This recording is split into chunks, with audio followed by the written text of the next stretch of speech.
Welcome back to Infinity Nerd. I'm your host, John Haycock, and I'm here with my co-host, Mike Smith, How's it going? and his wife, Nikki Smith. Hello. And we are back to discuss the Marvel Studios amazing movie, Black Widow. We'll go ahead and go into non-spoilers first. And then after we finish that up, we'll go into spoilers. So if you haven't seen the movie yet, I suggest you stop this and you go to a movie theater. Definitely. So, first thoughts. You, ladies first. What do you think, Nikki? I kind of went in with low expectations. I kind of do that with a lot of movies nowadays. Which I think is a good thing. I think everybody needs to do that. Yeah. 100%. But I really liked it. It was a good movie. It was action-packed. It had a few funny moments. Yeah, definitely. Which I wasn't expecting because I thought it'd be more serious. But yeah, I had the same kind of feeling. I'm glad they put those funny moments in there, but overall, it was more dramatic than anything. I think it was the right balance of comedy, though. I really do. Oh, definitely. Enough to release the pressure of the valve of the seriousness of everything, but not too much where it makes it that Thor Ragnarok too funny on purpose kind of thing. Mm-hmm. Where it didn't seem forced. It didn't seem forced. It was just kind of a natural, sarcastic funny in a lot of cases. Yeah. But I liked the new characters. I liked the villain. I liked the plot. The soundtrack even had some moments where I was like, "Oh, this is a good soundtrack." Yeah, definitely. One thing I will say is just after, right at the beginning, I'm not going to spoil anything. Just the beginning scene, I knew in my head, I said, "This is going to be a good movie." After the beginning scene, and when you can say that confidently at the beginning of a scene or the beginning of a movie, I should say, you're in for a ride, and then that's where you want to be hooked is from the beginning. Yeah, it definitely grasps the attention. Yeah, definitely. But I think overall it was just a great movie. We need to go into spoiler territory because I don't want to ruin anything for anybody else. So here's your warning. So go see it. It starts off in the 90s when she's a little girl, and they're in Ohio. He's Russia or 90s Ohio. Russia. Well, they're Russian operatives. I thought I saw a KFC there. Russian operatives of the Red Room. And what was his name? Alexei Shostakov. His name is David Harbour. That's right, David Harbour. Okay. And I'm really sad that he didn't get enough screen time as Red Guardian. You didn't get to see him as a super soldier. I actually liked the amount we got because the story wasn't about him personally. The story was really about Natasha and Yelena. See, and I thought... But I understand where you're coming from. The preview, when I first saw it, I thought it was going to show more of him, which I wasn't okay with. I thought it would have taken it away from Black Widow. Yeah, for sure. Yeah, it's just the right balance in that he's basically a Russian version of Captain America. And I don't know if you noticed that his knuckles were tattooed of Karl Marx. Mm-hmm. And I just thought that was kind of a funny thing. And how he's getting a tattoo as he's doing arm wrestling. Yeah. Captain America, wasn't it? What? Wasn't that Captain America on his back? Or was that not? I think it was either him or Captain America. It have to be him. He's too physical to put Captain America. Captain America. Captain America is his nemesis. That's like Clark wearing a Lex symbol, Batman wearing a Joker symbol. It's because their outfits are very similar. So my guess, this is headcanon here, as I call it. After Steve went into the ice in the 40s, right? Because Alexei, we're talking 95, and he's probably in his 30s, 40s. Yeah, 1995. So we're going to assume this is during the Cold War. This is what I would assume. During the Cold War between the United States and Russia for nuclear arms race and the space race and everything like that, that's when they said, okay, we need now to have a super soldier like Captain America was. Because at the time, the world thought he was gone. Right, he was frozen. Right, and they get Alexei, and he's, for whatever reason, their only one. And then, of course, he goes into hiding, and he's in prison for a long time. But he's basically supposed to be the Russian version of him. And I think... my headcanon is that it was in between, obviously, for the 40s because he's not that old. Right. And so that's where Cold War thing. Well, it kind of had to be too, because of how they kind of sold them off. Like that was a Yeah. given. That was right when the Cold War was happening. But that bigger dude even like commented on him, and he's like, "You do realize Captain America was still frozen at that time?" Because I think he said he was like 1980 something. Well, and I think David Harbour, the guy who plays him, I think he commented that Alexei believes his own lies about things. Like he's like committed. Like it doesn't matter. He's right. People that once it's in his head, that's what happened. So when he asked her, "Hey, did your friend ever tell you about me or whatever?" You know, however it is, terrible Russian accent. Like I'm gonna be French. Oui. But you know, he said basically that was part of the fun of the character, was that the character believed it, regardless if it's possible, regardless if it's true. He believed it. I do believe that he truly thinks that Steve is his nemesis because it's his only competitor. At the time, you got to think, if there was one American super soldier and one Russian super soldier that the world is kind of aware of, and then he's gone. You know what I mean? Like that's it. You are the top dog. So, but yeah.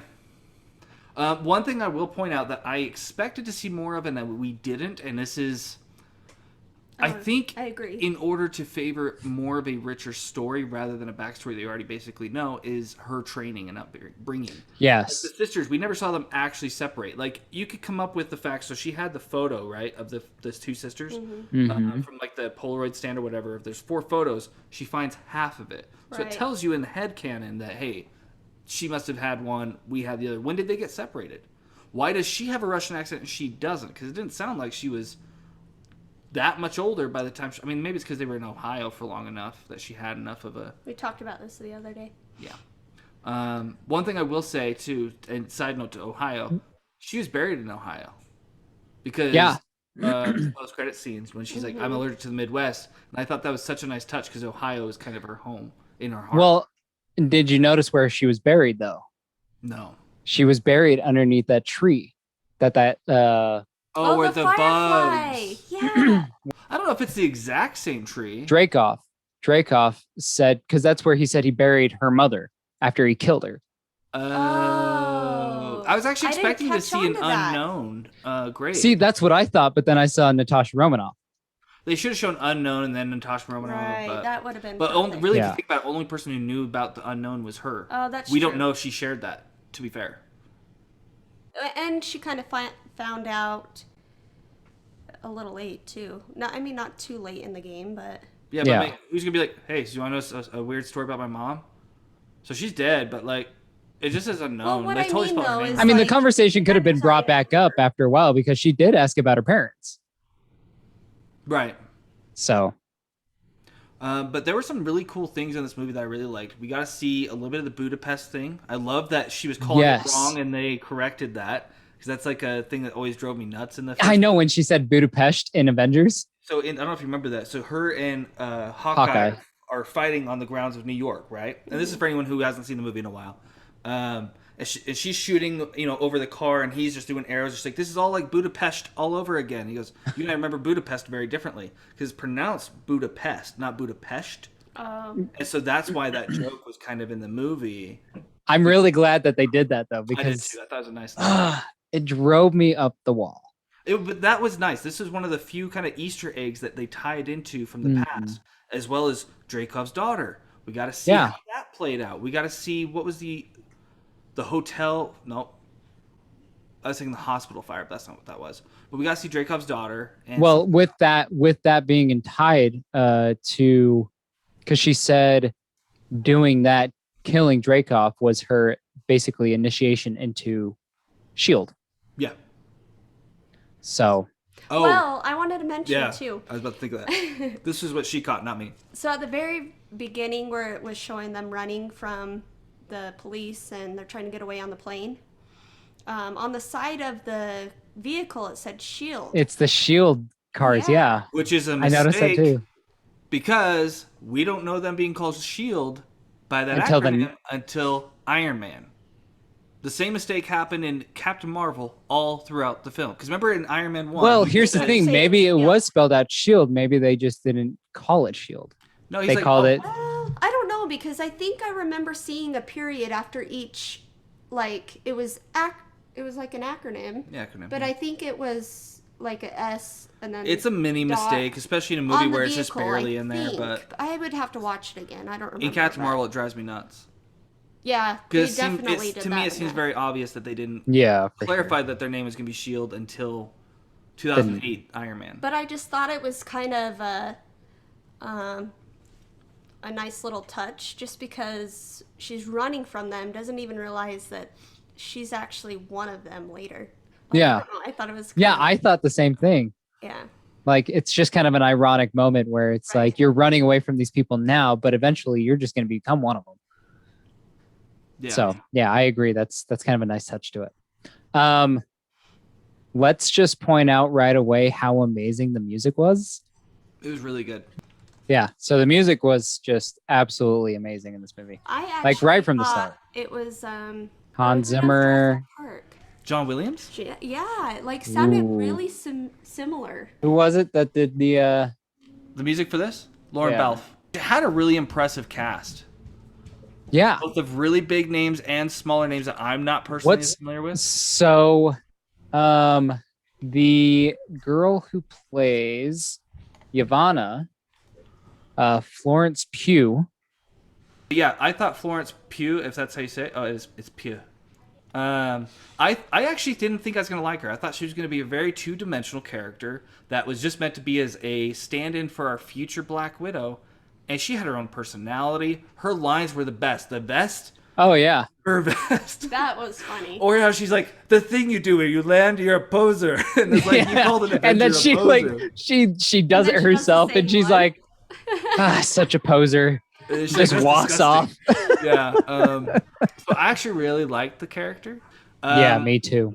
I thought she was phenomenal. I actually look forward to seeing her as our next Black Widow unofficially. See, I was talking with my girlfriend about this, and I was talking to her about this. She's familiar with the concept.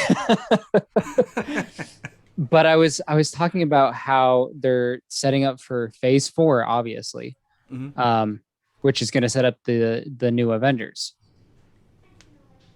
Hopefully, I mean, we have the new Captain America, we've got Winter Soldier, we've got Wanda, we've got hopefully Ronan. Hopefully Ronan, and then they bring in his daughter for Hawkeye. It's Kate Bishop. I thought it was his daughter. No? This entire time, I thought it was his daughter. Okay, so one thing I do want to point out about Florence Pugh, while we're still on the topic and we're talking about Hawkeye, she has been confirmed to appear in Hawkeye, which makes perfect sense with the fact that the post-credit scene, where we see she's being targeted by Valentina Fontaine. So she seems like she's setting up a team. And but here's the thing, a team of who, though? Because if you think about it from Falcon and Winter Soldier, she is now trying to group up with U.S. Agent, who obviously is a bad guy. I mean, it's one of Captain America's arch-enemy type people. Well, there's rumors of Dark Avengers, or they might be putting together the Thunderbolts, which Ross was a part of the Thunderbolts as Red Hulk, which would make sense why they brought William Hurt in years after Incredible Hulk. Well, what about Shang-Chi, though? Because in Shang-Chi, they're bringing back Abomination. Well, he's confirmed to come back as well as in She-Hulk. So I was actually surprised to see that.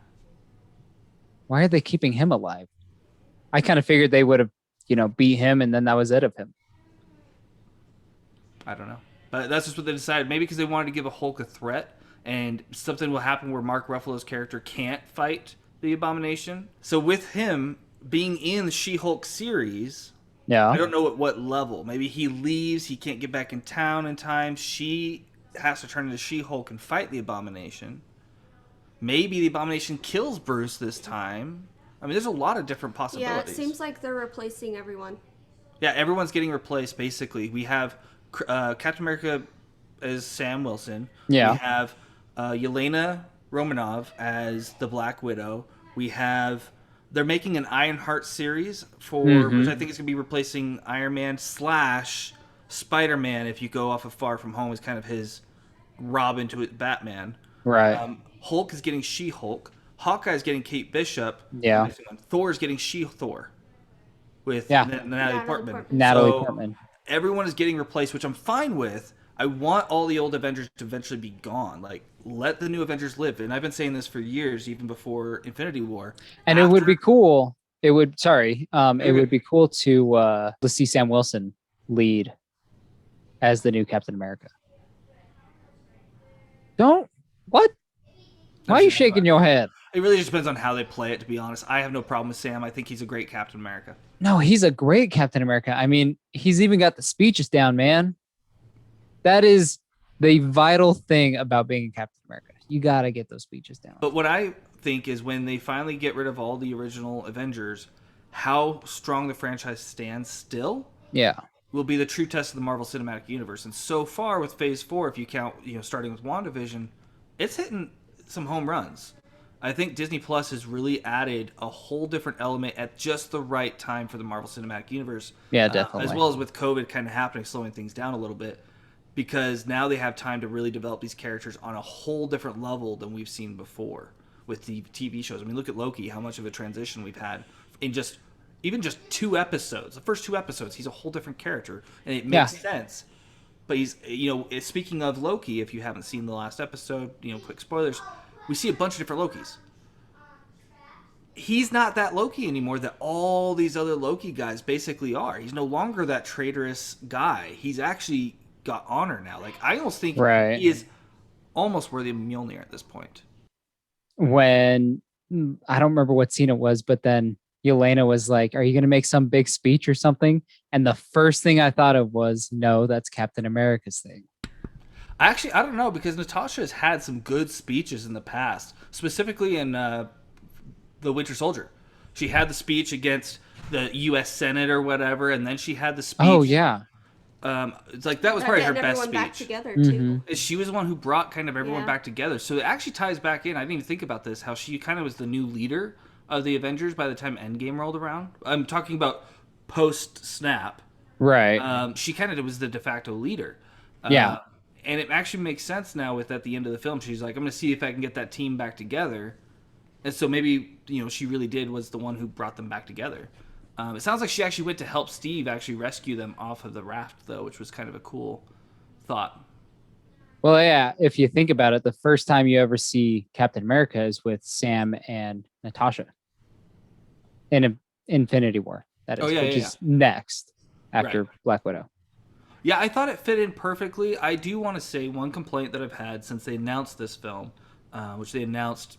I don't remember when they officially announced that it was in production or going to be. But anyways, they should not have made this movie now. I do feel like while it is a good film, it should have been made in 2017. Because in 2016 we had Civil War. 2017 would have been Black Widow. 2018 would have been Civil War. And 2019 would have been Endgame. Because the stakes would have been a little bit higher, knowing that she is supposed to be, that she could die at any time. Mm-hmm. Whereas when she's already dead, you're kind of like, what's the point of giving this backstory now?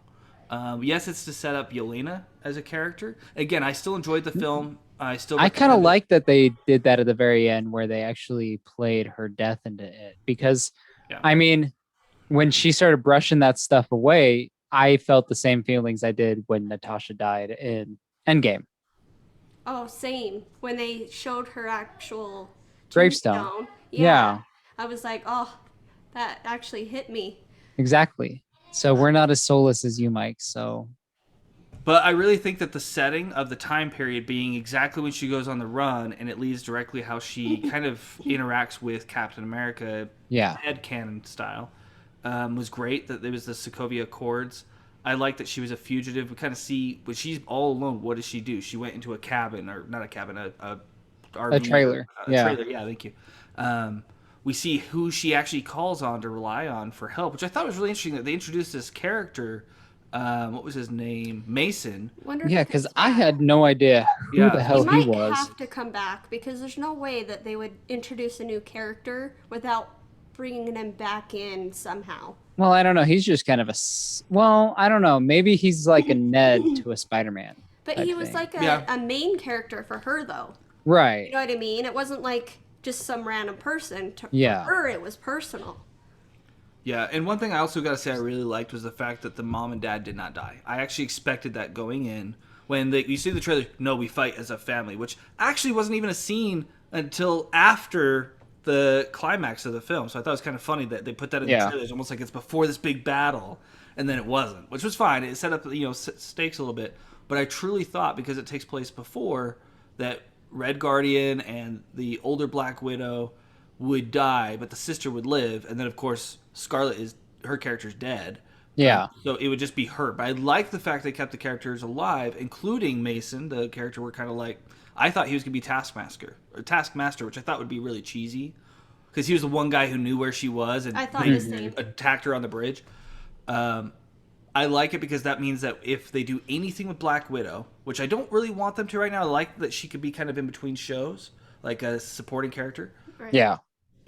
But if they need them, those characters are there, and I like that. Yeah. It is really interesting though that Yelena is being sent after Hawkeye. We didn't get a target or anything when U.S. Agent, aka Second Captain America, was John Walker, right? Yeah. When he got hired as U.S. Agent, he didn't get a target. He was just hired. But now we're hearing a target. Why I actually gasped. is the real question. She did. But the real question is, why do you think they're targeting Hawkeye? He got his family back. Don't you think he would have retired again? She's clearly trying to gather people who are going to fight against the Avengers, which is why she has John Walker, who fought against, Falcon and Winter Soldier. But I think she gave her a mission.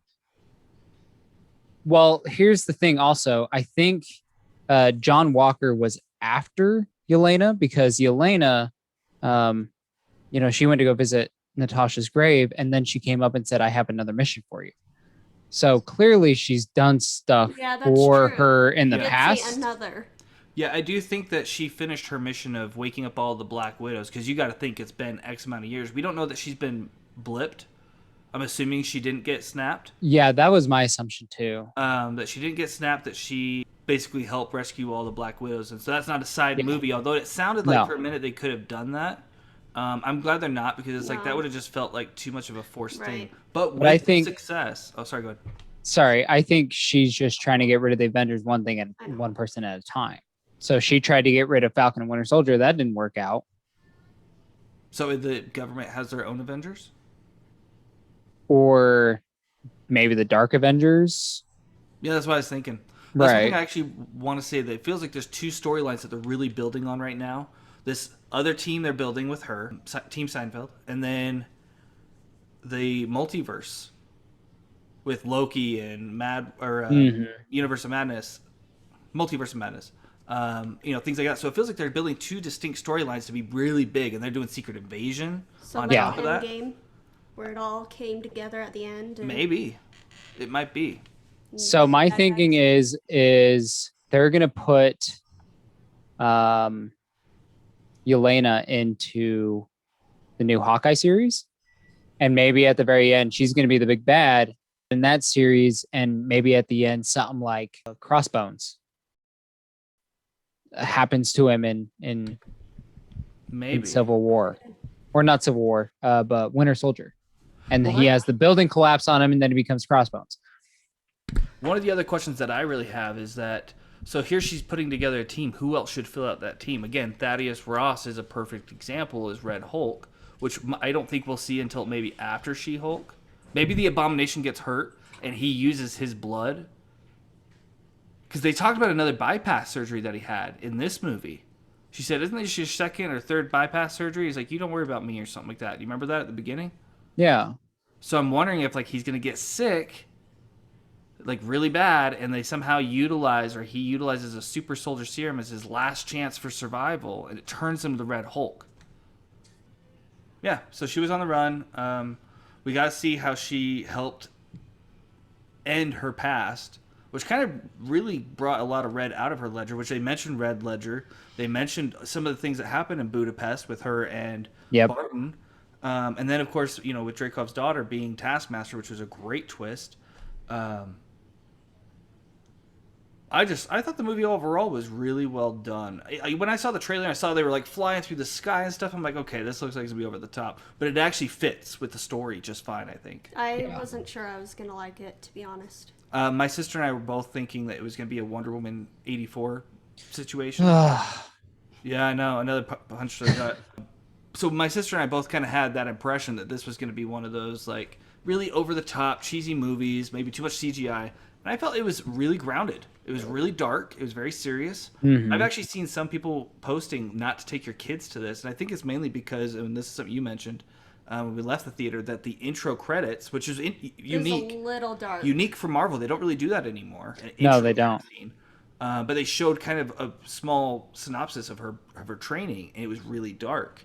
Well, and them getting kidnapped almost, and the kids and just the plane scene in general. Yeah, that's intense. Oh my gosh, that hit me hard.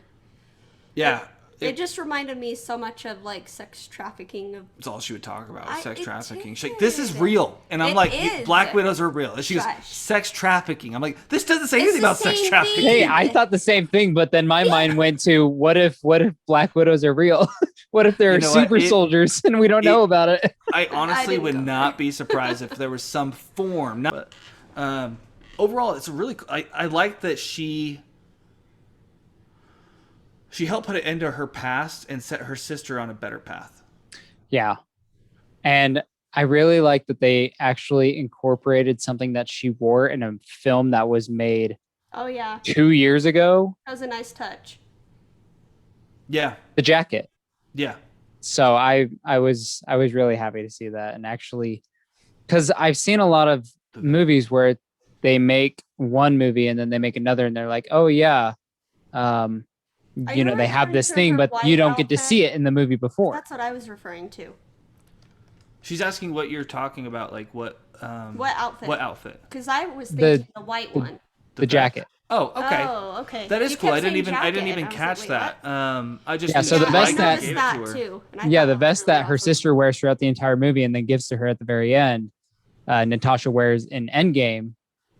But there have been so many films where I've seen where that happens, but they don't, have that specific thing in the film where it's referenced to. So I'm glad that they kind of did something like that.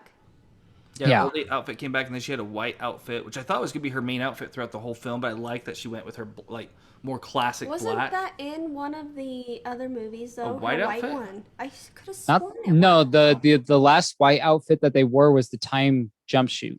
Yeah, everyone wore like a almost an Ant-Man style suit. Maybe that's what you're thinking. But their actual suits, hers have always been black. Oh, okay. With the exception when she turned into White Widow for 3 minutes. This one right here, I think, is one of my favorites. I think it's the best because I like the gold because it stands out a lot. Instead of that little like widow symbol that they used to have. The color is maybe a bit much. It's got vampires, but I like the armor looking design on her chest plate. And then the shoulders even look padded, so it's like if she was to get in a fight, she's got a little bit of protection for ducking and rolling, which would be something you would do in a real fight in her kind of... Well, I mean, that's what they pretty much did, man. Yeah. They were just jumping and rolling all over the place. Taskmaster was great, and I want to see them again. I do too, but I'm disappointed that it was the daughter. I'm not disappointed it was the daughter. I'm disappointed that the daughter didn't like make it out with like some sort of vengeance towards Yelena or something, so you can set up a future storyline. Or she did come out of it too. Because she came out of it, which is fine. You want to give closure, and it fixed something that was on her ledger, specifically mentioned by Loki in Avengers 1. So I see why they did it, but I hope that someone copies the Taskmaster protocol on some level. Yeah. I really liked how it almost seemed like it was an end to the whole...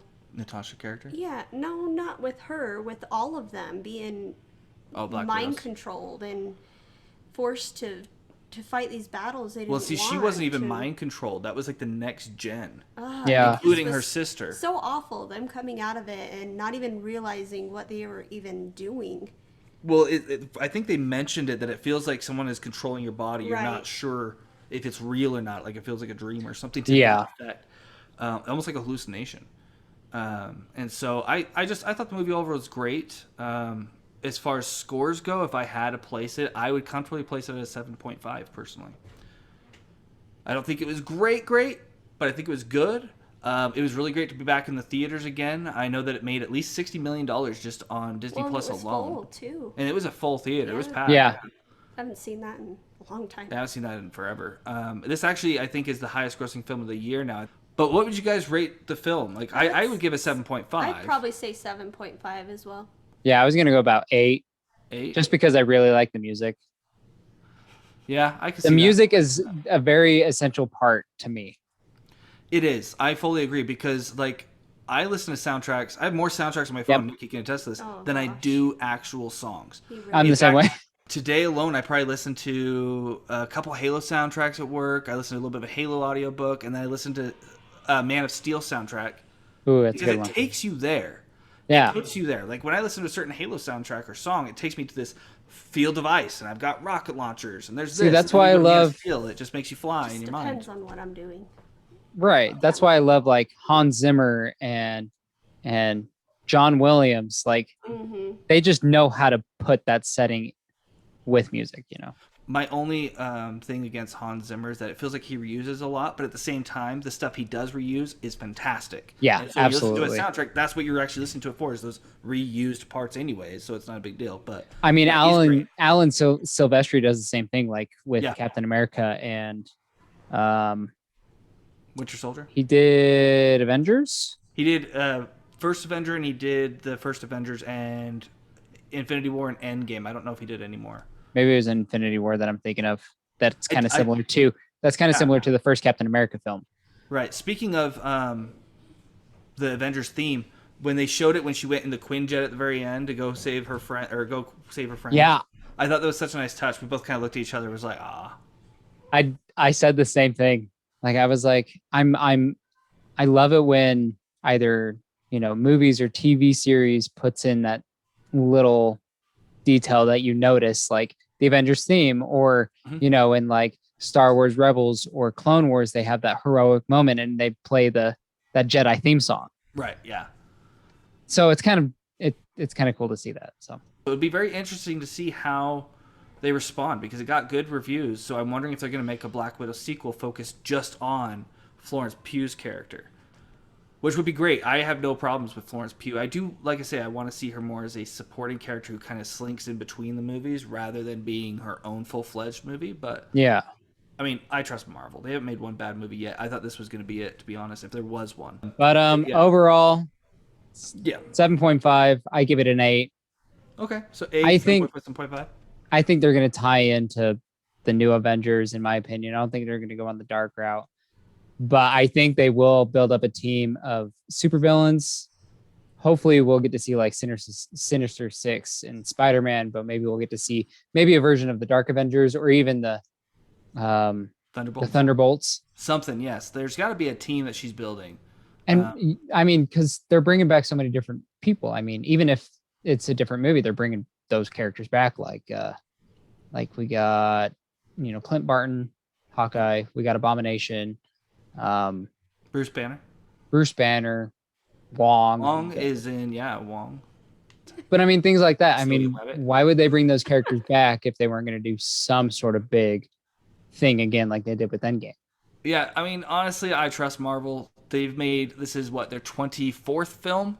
Yeah, something like that. It's the 24th film in the Marvel Cinematic Universe, and they've had 3 television series, all of which have been massive hits, and in our opinion, I think I could speak for everyone here, that they've been just total knockouts. Like, they've been fantastic for each kind of version of storytelling that they want to go with. And so I was telling my sister, I dread the day when Marvel puts out something that is absolutely garbage. If, you know, that happens, which we're hoping it doesn't, like maybe a Wonder Woman 2, you know, situation. Hopefully that does not happen, because that will be all over the news that Marvel has ruined it. Disney stock will plummet. Oh, yeah. Walt Disney will roll over in his grave. I'm cheating. I'm just going too far there, but no, it'll be really interesting to see that day. But I'm glad to know it's not today. Yeah. That was my fear. I mean, my only downside was Taskmaster. I think the character itself was awesome. And I love that fight scene between David Harbour and Taskmaster. I thought that scene was pretty cool. It's just the overall person who plays Taskmaster that I have a hard time dealing with, because it doesn't really follow the comics. I mean, how can you play by a character who now doesn't feel like it's Well, I mean, she got sprayed in the face with that stuff now, so she's not mind controlled. So how can she be Taskmaster again? I mean, she could be, but I don't think there's a good version of Taskmaster. There might be a certain serum, though. Well, it sounds like it was a program, so I'm sure there's a copy of it somewhere. If they want to bring back Taskmaster, Taskmaster actually did a lot of really cool moves. I noticed there was a Winter Soldier move with the knife thing, which how would they have seen that? But who knows? I totally thought it was male from how they were fighting. I think that was intentional to make the twist that much more dramatic. Definitely. I was like, what? A female? Like, I didn't see that coming at all. Yeah, and blindsided me. Overall, just the story was great. Like I said, I've got no real complaints. I wish they would have developed a little bit more of the backstory, but I get why they didn't. Yeah. This wasn't just an ending for one widow. It was a beginning for another, and that's what I think they really balanced perfectly. Because Florence had a lot more screen time in it than I actually expected. I thought it was be solely a Black Widow film, but it felt like Black Widow's film. Honestly, though, the way that you say it right then and there makes me realize that that's why they waited to do this film now. Because they can't introduce a new Black Widow when she's still alive. Do you know what I mean? That's a fair point. With this story, with this particular story, yes, I fully agree with that statement. Yeah, absolutely. So, overall thoughts? Go see it. I'm looking forward to when I can watch it as part of a chronological viewing in the future, where you're going to watch Civil War, then this and that. I just finished Civil War. I haven't even, because I'm going to be rewatching right now chronologically, and I haven't even hit Infinity War, so it was actually perfect for me because I just watched Civil War like a week ago. Mm-hmm. So for those of you who stuck around and haven't seen the movie yet, wanted the spoilers for whatever reason, I highly encourage you to go watch Civil War just to give you that little bit extra information that maybe was forgotten. You know, the side stuff that may indicate kind of how the world is for Scarlett's character at the beginning. Yeah, and who knows, maybe you picked up on something that maybe we didn't catch. So that's true. Yeah, if you find anything, let us know. Comment below. Yeah, comment below. We will be having an Easter egg video that'll be coming out shortly after this one. But if you have any questions, concerns, theories, let us know what you think about the whole Dark Avengers thing. Like, who should be on the team? How should they do this? Are they going to mix and match with Secret Invasion, where maybe all the good guys are Skrulls and that would be awesome to save the world? Let us know your thoughts. Yeah, definitely. Leave your comments, thoughts, theories in the comments, and let us know what you think. Then I guess that's it. So until further notice and until next time, nerd on.